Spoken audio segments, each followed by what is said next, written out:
C'est l'histoire d'une jeune provinciale qui vit sur Avignon, qui a l'habitude de chanter dans des bals, des concours de chant, des karaokés, qui a cette passion du chant et de la scène, et qui évidemment est fascinée par le monde du télécrochet et de la télévision. Et elle va avoir la possibilité de vivre son rêve, puisqu'elle va être repérée, elle va intégrer la prestigieuse émission Starcatcher, et elle va la remporter. Et à partir de ce moment-là, sa vie va être complètement bouleversée. Et si je m'en sors, je veux encore sentir la chaleur de ce beau matin, ensemble alliés contre un drôle de destin. Je ne la vis pas comme une autobiographie. Alors évidemment, j'assume l'ambiguïté, la schizophrénie. Moi-même, je m'y perdais un peu pendant l'écriture, mais je n'ai pas du tout voulu l'écrire sur le mode de l'autobiographie parce que ça m'intéressait pas de raconter ma vie. Ce qui m'intéressait, c'était de comprendre dans ma vie, dans mon expérience, ce qui était beaucoup plus large que moi. Pourquoi ce phénomène fascine, pourquoi aujourd'hui la célébrité devient une valeur fondamentale de notre société, et comment le système profite de ces fantasmes-là pour, pour exister. Et les dangers de ce système, évidemment.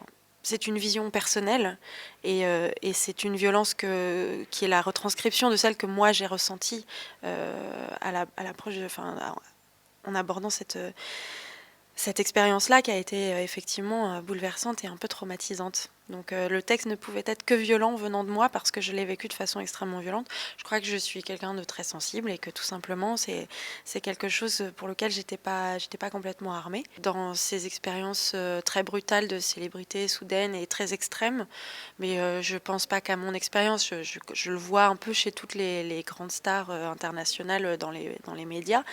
Je pense que le plus dur c'est les intrusions permanentes en fait du monde extérieur dans notre intimité, et d'arriver à un moment où on est sans arrêt dans la posture.